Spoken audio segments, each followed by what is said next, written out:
Olá, meus amigos, uma boa noite a todos. É com muita alegria que nós retomamos o nosso estudo da obra O Livro dos Médios.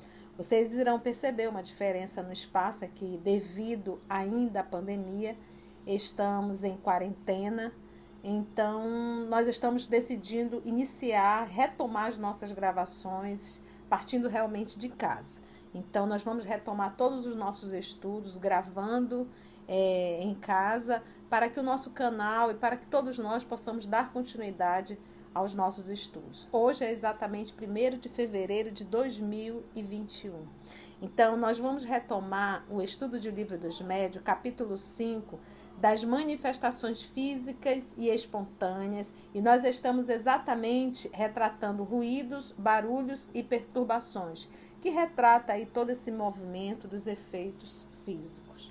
Nós, obviamente, como um trabalho espírita, nós vamos iniciar elevando o nosso pensamento e pedindo encarecidamente a espiritualidade amiga, a Jesus, o nosso mestre, para que ele possa, através dos nossos amigos espirituais, conduzir e nos inspirar nesse trabalho que nós realizamos em nome dele.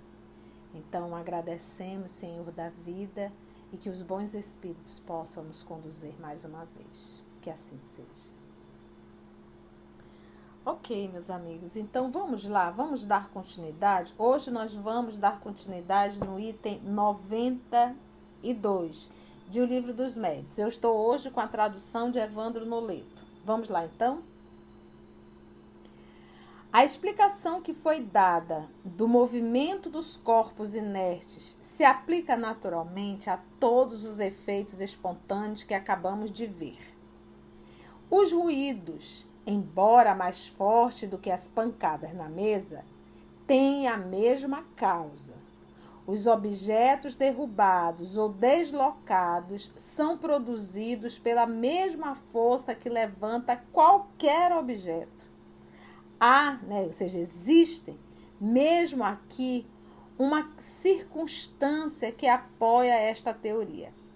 Poder-se-ia perguntar onde se encontra o médium nessa circunstância. Os espíritos nos disseram que, em tal caso, há sempre alguém cujo poder se exerce a sua revelia. Então, o que ele está querendo dizer? Nós já sabemos que o espírito não pega no objeto para arremessar. Nós sabemos que isso é uma ação fluídica e que é necessário o pensamento do espírito, a vontade do espírito, a do médium, e nós vamos já estudar, inclusive, a permissão de Deus, nosso Pai. Então, é necessário que haja um médium de efeito físico. Aí você pode me perguntar, tia, é necessário que esse médium esteja dentro da sala? Ele acabou de dizer aqui, nós acabamos de ler. Há sempre alguém cujo poder se exerce à sua revelia, ou seja, não é nem necessário que o médium de efeito físico esteja no lugar, ou muito menos que esteja avisado do que vai acontecer. Isso pode acontecer à sua revelia, ou seja, sem a sua permissão. Ele nem percebe, às vezes nem sabe que ele é o doador desse fluido e que combina com o espírito para que haja o movimento dos objetos. Então, gente, que fica bem claro isso. O texto mesmo ele vai se explicar, mas ele diz que é necessário sim de alguém que nós vamos chamar de médium de efeitos físicos, e que essa pessoa não precisa estar presente na sala, ele pode estar até na proximidade. E a revelia, ou seja, ele não precisa se concentrar, ele não precisa saber que não, a coisa acontece. Continuando ainda, Kardec explicando. As manifestações espontâneas raramente acontecem em lugares isolados. Quase sempre se produzem nas casas habitadas, em virtude da presença de certas pessoas que exercem influência, ainda que não tenham consciência disso. Olha só aqui, tá vendo? Olha só, presta atenção. Olha. Ele diz que nunca acontece em lugar isolado, ou seja, abandonado, que não tenha ninguém. Quase sempre se produzem nas casas habitadas, em virtude da presença de certas pessoas que exercem influência, ainda que essas pessoas não tenham consciência disso. Essas pessoas são verdadeiros médios, ignoram suas faculdades e por esta razão lhes chamamos médios naturais. São, com referência aos outros médios, o que são os sonâmbulos naturais com relação aos sonâmbulos magnéticos, e tão dignos como aqueles da nossa observação. Nós já estudamos médios sonambúlicos, tá bom? Em que existe aquele que é provocado através realmente de uma certa hipnose e aquele que é natural. Ele entra num transe de forma natural, sem necessariamente ter sido levado a uma hipnose, tá bom? A uma ação magnética. Entendem? 93. E, gente, o médio sonambúlico, as pessoas se confundem muito, muito. Mas o próprio livro dos médios, ele nos explica. O médio sonambúlico, por exemplo, eu vou dar um exemplo aqui de um médio sonambúlico que está no livro dos médios. O cidadão, quando está lúcido, consciente, ele tem uma vida normal. Tem uma vida normal, aquilo que nós vamos chamar de normal. Quando ele entra no estado sonambúlico, e ele entra num certo transe, ele em transe, ele passa a olhar para as pessoas e ele consegue ver as doenças das pessoas. Ele consegue, como se fosse assim uma máquina de tomografia, ele consegue olhar para o corpo e dizer aonde está com patologia. Mas só quando ele está em transe. Então, esse é um fenômeno anímico, é um fenômeno da própria alma dele. Ele olha e enxerga a doença. E, inclusive, no livro dos médios, quando está essa situação, ele diz, olha, a senhora está com um problema no lugar tal. Isso quando ele está em transe. Aí ela pergunta, e qual o remédio? Ele disse, eu não sei, mas o médico, o doutor, está aqui, que era já um outro espírito que ele enxergava quando estava no transe, disse que a senhora deveria tomar um remédio tal. Então, aí a gente vai ver, gente, um fenômeno que nós vamos chamar existe aí o animismo e existe aí a mediunidade. Em que momento o animismo? Porque é ele que enxerga a doença, a própria alma, nesse processo que ele está como médio sonambúlico, né, como era chamado naquela época. Mas quando ele conversa com o espírito e ele passa a intermediar dizendo qual a medicação ela deve tomar, nesse momento ele passa a ser um médio, ele está mediando entre o mundo espiritual e o mundo físico. Por isso que nós vamos chamar esse fenômeno no coletivo de medianímico. Por quê? Ele tem a parte anímica, porque é ele que está enxergando, e ele tem a parte mediúnica, porque ele está mediando entre o desencarnado, que no caso é o médico, e o encarnado. Espero que eu tenha explicado para que vocês possam entender, tá bom? Vamos para 93. A intervenção voluntária ou involuntária de uma pessoa dotada de aptidão especial para a produção destes fenômenos parece necessária, na maioria dos casos, embora haja aqueles em que o espírito parece agir sozinho. Parece assim que o espírito está sozinho, movimentando tudo, não tem ninguém ali. Pois me diz, parece agir, né? Porém, mesmo nesses casos, ele poderia tirar o fluido, o espírito, o fluido animalizado, ele só vai encontrar esse fluido animalizado no encarnado, que nós vamos chamar a partir desse momento de médio, e o Kardec chama de médios naturais. Então, assim, o fluido animalizado de uma pessoa ausente à reunião. Então, ele pode, aquilo que a tia acabou de falar, não é necessário que o médio, vou usar o termo de Kardec, o médio natural, esteja presente em uma reunião para que ocorra o efeito físico. De repente, naquele grupo não tenha ninguém, mas na proximidade pode ter alguém. E esse espírito, ele acaba utilizando esse fluido animalizado desse médio, que não está presente na reunião. Entenderam?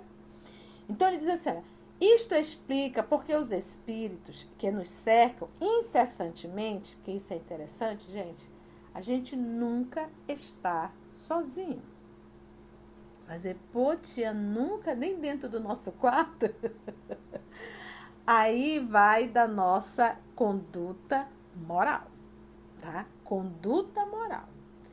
Então, se eu não tenho uma conduta moral, imagina quem são minhas companhias. Logo, eu não tenho moral para selecionar quem adentra na minha intimidade, uma vez que eles fazem parte da minha intimidade. Então, conduta moral, tá, gente?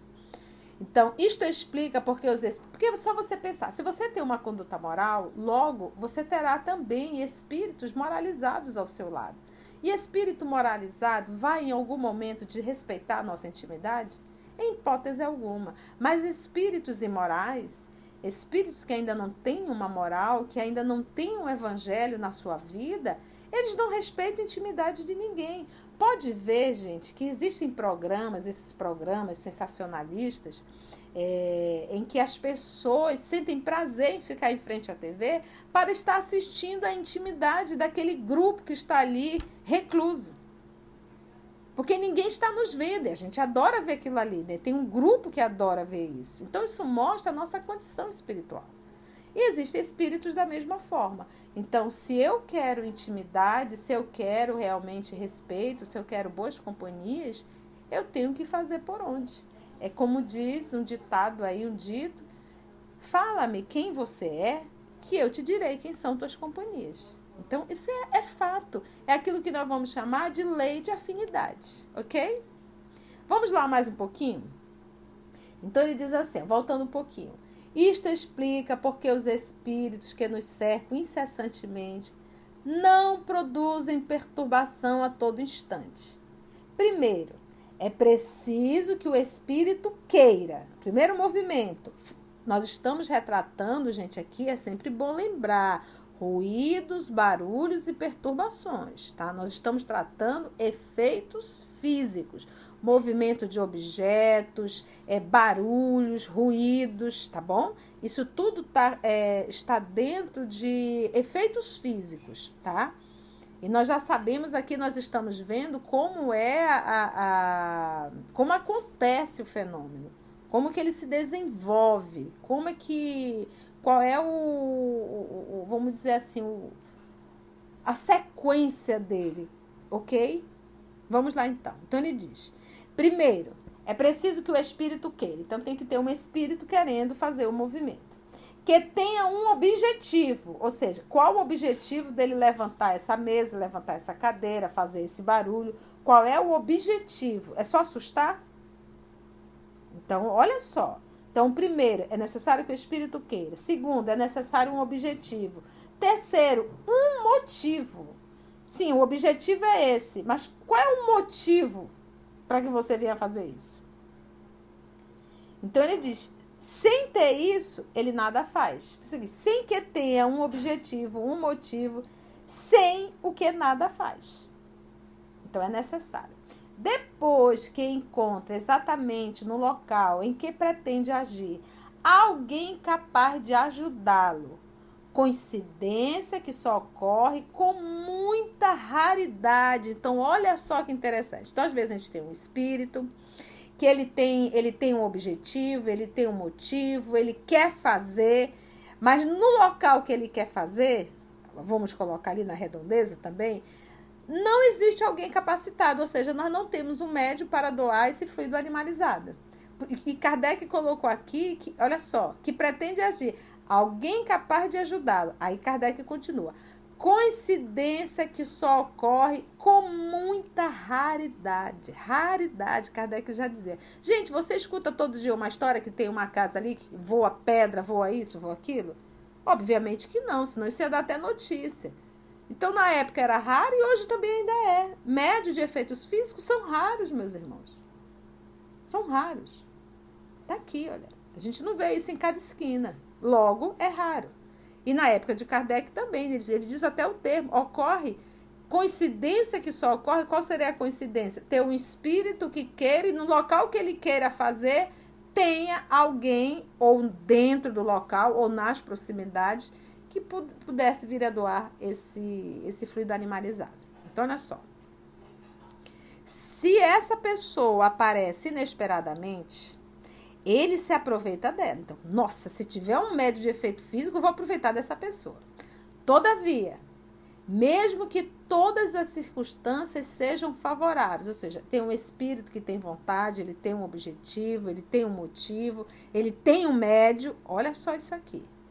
Mesmo que todas as circunstâncias sejam favoráveis, ainda assim poderia acontecer que o espírito se visse impedido por uma vontade superior que não lhe permitisse agir como gostaria. Olha só. Então, gente, de uma forma interessante, é bom a gente entender, como dizem os jovens, não é bagunçado não. Não é, gente. Não basta ter um espírito, ter a vontade, ter o propósito, ter o desejo, ter um médio. Não, é necessário que... Olha só isso aqui. É necessário, olha só, mesmo que todas as circunstâncias sejam favoráveis, ainda assim poderia acontecer que o espírito se visse impedido por uma vontade superior que não lhe permitisse agir como gostaria. Ou seja, quando a gente se depara com situações de efeitos físicos, de movimento de objetos, a primeira coisa que eu penso, a gente já sabe que isso não é comum, é raríssimo, mas a primeira coisa que nós temos a pensar é: se está acontecendo, Deus permitiu. Porque se não fosse da vontade de Deus, não aconteceria. A intenção do Espírito pode até lá não ser muito boa, pode ser até de tentar vingar-se daquele grupo, mas Deus permitiu. Permitiu por quê? Então, quando Deus permite, tem sempre um propósito: evolução moral daquele grupo, tá, gente? Sempre que a dor bate em nossa porta, vem em anexo: aprenda com a dor a evoluir, a crescer. Então, é sempre esse chamado, tá? Olha que interessante isso aqui, gente. É possível também que só lhe seja permitido atuar dentro de certos limites e, no caso de tais manifestações, serem julgadas úteis, quer como meio de convicção, quer como prova para a pessoa que ele tem em vista. Então, olha só, quando o papai permite, é quando ele julga útil. Qual seria a utilidade? Quer como meio de convicção, tá? Meio de convicção para que a pessoa se convença que existe uma ação espiritual. E quer como prova para a pessoa que ele tem em vista. Prova, testar mesmo, provar ali. Então, tem sempre um propósito maior, tá bom, gente? E assim a gente conseguiu finalizar esse primeiro momento e vamos adentrar no item 94, arremesso de objetos. Vamos lá mais um pouquinho? Esse item 94 vai entrar uma sequência de perguntas respondidas por São Luís, tá bom? É muito interessante. E o professor Allan Kardec, para quem quiser também, pode depois estudar a Revista Espírita, que vai retratar esse caso do mês de agosto, do mesmo ano da comunicação, tá bom? De 1860, tá, gente? Então, vamos lá. Vamos mergulhar um pouquinho aqui. Item 94. Arremessos de objetos. Arremessos de objetos. Pensa só, nós estávamos falando ainda há pouco ruídos, barulhos e perturbações. Então, ele entraria aqui em perturbações, nesse processo de arremessar objeto. Pensa, você está assim sentado e viu um objeto na tua direção? Uma pedra. Então, vamos ver esse caso aqui. Citaremos a respeito apenas o diálogo provocado pelos fatos ocorridos em junho de 1860, na Rua des Noyer, em Paris. Seus detalhes se encontram registrados na Revista Espírita do mês de agosto do mesmo ano, tá? Então, de 1860. Se nós formos dar uma lida, essa rua tinha uma casa que o cidadão alugou e ele tinha uma funcionária. E nessa casa começaram assim, a arremessar pedras que chegavam a quebrar vidraças, que chegavam a ferir as pessoas que moravam ali. Ele chegou a dar parte da polícia, os próprios policiais ficaram de plantão nessa casa, e até os policiais levaram pedradas, e não se sabia de onde vinham aquelas pedras. Eles chamam até de pedras de carvão. E depois se descobriu que o próprio Kardec, na Revista Espírita, ele faz a evocação desse espírito. Nós vamos retratar um pouquinho disso aqui com São Luís. E quem era a médium era a empregada da casa, que inclusive foi uma que levou uma pedrada também. Então, quem doava o fluido era a própria empregada da casa. E ele teve que, inclusive, devolver. Ele devolveu a casa porque era alugada, porque ele não tinha condições de realmente morar ali com esses objetos que eram arremessados. É bem interessante você dar uma lida. Busca lá na internet, se você não tiver a Revista Espírita de 1860, do mês de agosto. Vamos lá ver essas perguntas que São Luís respondeu sobre esse caso. Começa Kardec. Terias a bondade de nos dizer se são reais os fatos que dizem ter passado na Rua des Noyer? Quanto à sua possibilidade, não temos dúvida. Então, o que Kardec está perguntando? Eu sei que pode arremessar objetos, sei. Mas esse caso que estão contando, nesta rua, é verdade? Vamos ver o que o nosso querido São Luís responde. Ele disse sim. Esses fatos são reais, embora a imaginação dos homens os tenha exagerado, seja por medo, seja por ironia, que é aquilo que a gente tem dito. Quem conta um conto sempre aumenta um ponto. Então, tinha um pouco de exagero, mas realmente os fatos eram reais. Mas, repito, diz São Luís, são reais. Lembrando, gente, que São Luís era o responsável pelas reuniões espirituais, pelas reuniões de Allan Kardec. Então, vamos dizer, ele era o mentor das reuniões. Imagina você ter um mentor como São Luís. Vamos lá. O espírito que os produz se diverte um pouco à custa dos habitantes do lugar. Por quê? Porque eles ficavam apavorados. Os habitantes ficavam apavorados. Segundo, Kardec pergunta, haverá na casa alguma pessoa que dê motivo a tais manifestações? Resposta de São Luís. Elas são sempre causadas pela presença da pessoa avisada. É que o espírito perturbador se vincula ao morador do lugar onde ele se acha. Trata então de fazer-lhe maldades ou mesmo procura obrigá-lo a mudar-se. E nesse caso, eles acabaram se mudando. Então, olha só. Elas são sempre causadas pela presença da pessoa avisada. É o que o espírito perturbador se vincula ao morador do lugar. Vamos lá ver aqui. Aí Kardec pergunta. Perguntamos se. Porque Kardec fez a pergunta, mas ele respondeu de uma forma assim bem ampla. Aí Kardec agora quer detalhar, ele quer saber o nome.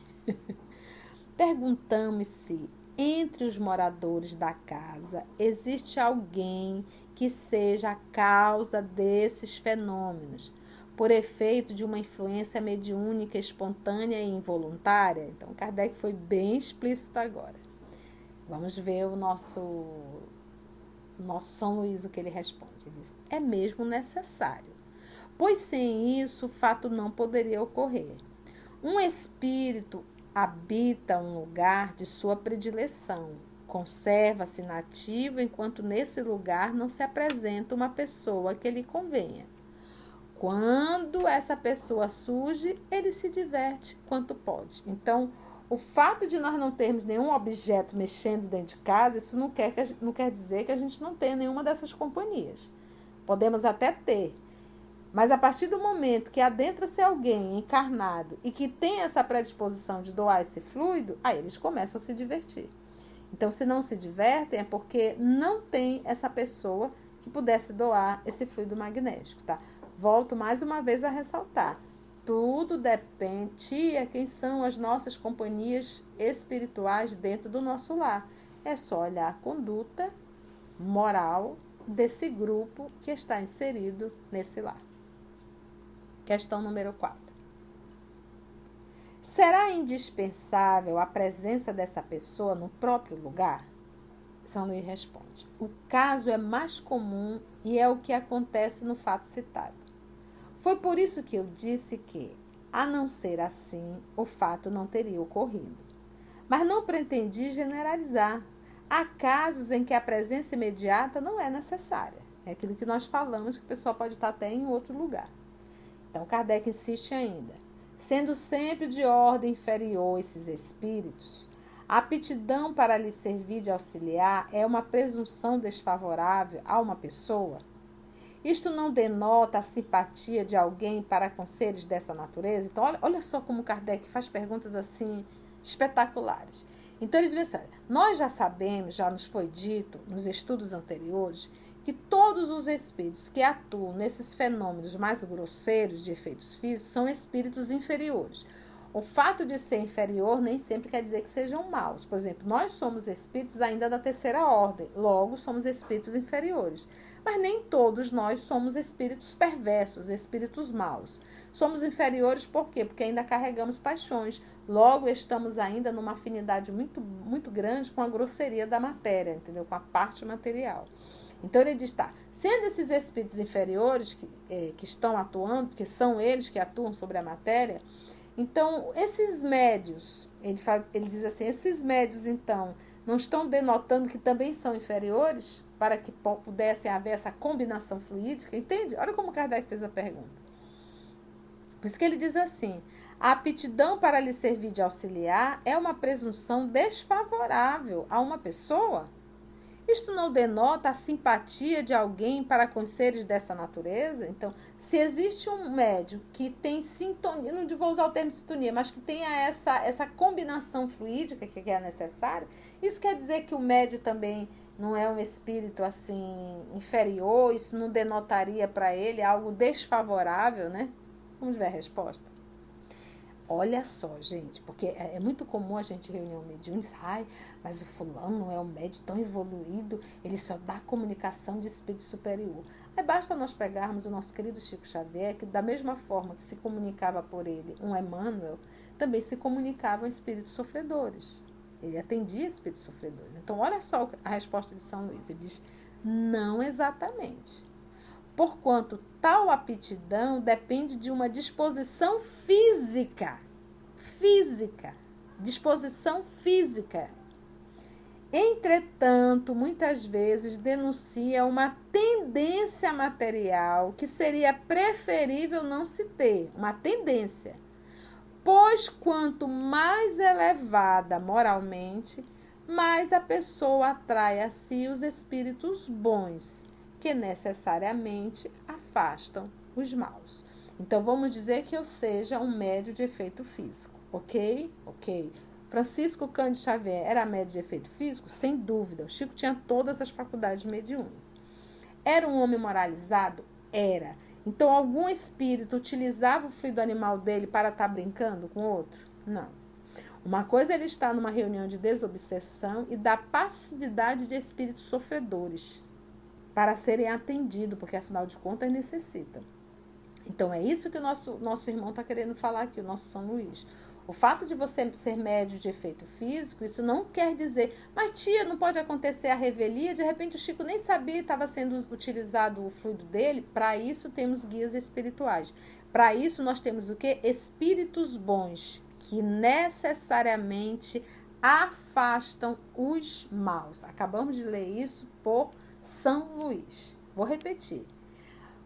Mas a pessoa atrai a si os espíritos bons, que necessariamente afastam os maus. Ficou claro, gente? Por isso é que o nosso querido São Luís diz não exatamente. Não exatamente. Então, se ainda assim é utilizado o fluido para uma ação, lembra que foi com a permissão de Deus e tem um propósito muito maior. Tá bom, gente? Eu sei que é um pouco complexo, mas eu só queria que nós entendêssemos que a faculdade mediúnica, o fato de você ser médio, isso não te dá qualidades morais. O que vai te dar qualidades morais é a tua conduta como médio, tá ok? Como ser humano. Aí ele faz a pergunta número 6. E vamos fazer, nesse momento é a última, tá, gente? onde o espírito vai buscar os projéteis de que se serve. Por exemplo, essas pedras de carvão que eram jogadas lá na rua Neuer, de onde que ele tirava essas pedras? Ele criava pedras? De onde que vinham essas pedras? Essa é a pergunta. Onde o espírito vai buscar os projéteis de que se serve? Olha só, vamos ver, presta atenção, gente, presta atenção. Na maioria das vezes, esses objetos são colhidos nos próprios lugares dos fenômenos ou nas proximidades. Por exemplo, esse rapaz, esse espírito que jogava as pedras de carvão, tinha um local próximo que fazia carvão. Então, olha só, na maioria das vezes, esses objetos são colhidos nos próprios lugares dos fenômenos ou nas proximidades. Uma força que sai do espírito os lança no espaço e eles vão cair no local designado pelo mesmo espírito. Entendeu, gente? Então, eles não criam um objeto. Eu me recordo que há muitos anos atrás eu fui em Macaé, uma cidadezinha no Rio de Janeiro, e era a cidade onde estava acho que era o Peixotinho, gente. Agora, de repente, me deu um branco, mas acho que era o Peixotinho. Acho que era Peixotinho, gente, me perdoe. Mas vamos lá, vou usar o termo médio. Tinha um excelente médio de efeito físico. Então, eu fui até o Centro Espírita, que está lá, fundado por ele. Conversei com uma senhorinha já com seus 80 e poucos anos, que frequentou as reuniões mediúnicas, e ela me contou: minha filha, os espíritos sempre pediram para que a gente deixasse sempre um jardim aí na frente, e com flores, né? E por quê? Porque existiam alguns momentos das reuniões que eles pegavam aquelas flores, traziam para a mesa da reunião mediúnica e soltavam as pétalas sobre a mesa. Então você vê aí que nós vamos chamar até de fenômeno de transporte. Então eles não materializavam as plantas, as flores, eles traziam as flores de algum lugar. Porque lembra que são matérias diferentes, né, gente? Eles traziam dali do jardim mesmo, eles colhiam. Então, é basicamente isso aqui que ele acabou de responder. Eles pegam os objetos dali, próximo mesmo do local. Aí eu não vou aguentar, vou fazer só mais uma, a 7. Já que as manifestações espontâneas geralmente são permitidas e até provocadas com o objetivo de convencer os homens, parece-nos que, se fossem pessoalmente o seu alvo, alguns incrédulos se veriam forçados a render-se à evidência. Eles costumam queixar-se de não haverem testemunhado fatos concludentes. Não dependeria dos espíritos dar-lhes uma prova evidente? Olha só, então, olha como Kardec é, né? Diz assim, olha, vocês já me disseram que isso é uma forma de comprovar. Então, tem muita gente aí que é incrédulo. Não dá para sair jogando umas pedras, arremessando um objeto para que todos pudessem se convencer da existência, da sobrevivência e da comunicabilidade dos espíritos. Vamos ver como é que São Luís vai responder. E olha, é uma resposta bem longa. Os ateus e os materialistas não são a todo instante testemunhas dos efeitos do poder de Deus e do pensamento? Isso não impede que neguem Deus e a alma. Os milagres de Jesus converteram todos os seus contemporâneos? Os fariseus que lhe diziam, mestre, faze-nos ver algum prodígio, não se assemelham aos que hoje vos pedem para ver algumas manifestações? Se não se convertem pelas maravilhas da criação, também não se converterão, ainda que os espíritos lhes aparecessem do modo mais evidente, pois o orgulho os torna quais cavalos manhosos que não querem andar. Nossa! Se procurassem de boa fé, não lhes faltaria a ocasião de ver, uma vez que Deus não julga conveniente fazer por eles mais do que faz pelos que sinceramente buscam instruir-se.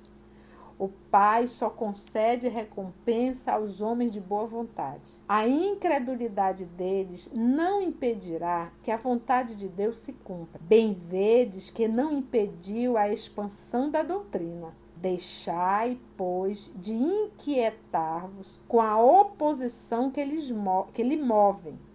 Essa oposição é, para a doutrina, semelhante à sombra numa pintura. Dá-lhe maior realce. Que mérito teriam tais pessoas se fossem convencidas à força? Deus lhes deixa toda a responsabilidade pela teimosia em que se obstinam, e essa responsabilidade é mais terrível do que poder supor. Felizes os que creem sem ter visto, disse Jesus, porque esses não duvidam do poder de Deus. Olha que interessante. E realmente temos aprendido isso. Hoje eu não me deparo, mas quando eu me deparava com pessoas que chegavam e diziam, eu não acredito na reencarnação, eu digo, tá, isso vai fazer alguma diferença, gente? Ele vai deixar de reencarnar, o fato de dizer eu não acredito, ele já está reencarnando há milênios. Então o fato de alguém ser incrédulo, isso não muda as leis. E se Deus se manifestasse ou fizesse algo para que pudesse convencer, o propósito dele não é convencer, o propósito dele é que nós possamos de boa vontade aprender a verdade. Então, linda resposta de São Luís. E disse a Kardec, não te preocupa, porque eles também têm a sua responsabilidade. E grande, os incrédulos. Poxa, gente, foi bom, né? Para mim foi. Então, adorei ter estudado mais uma vez a obra Livro dos Médiuns. Agradecemos a espiritualidade amiga que estão aqui conosco, nos ajudando e nos auxiliando. E até a próxima semana. Mais um estudo da obra O Livro dos Médiuns. Iremos dar continuidade a essa pergunta e resposta, né, sobre arremesso de objetos, em que Allan Kardec pergunta e São Luís responde. Paramos na pergunta número 7. A próxima semana retomamos na pergunta número 8. Então, agradecemos ao nosso Senhor Jesus e até o nosso próximo encontro.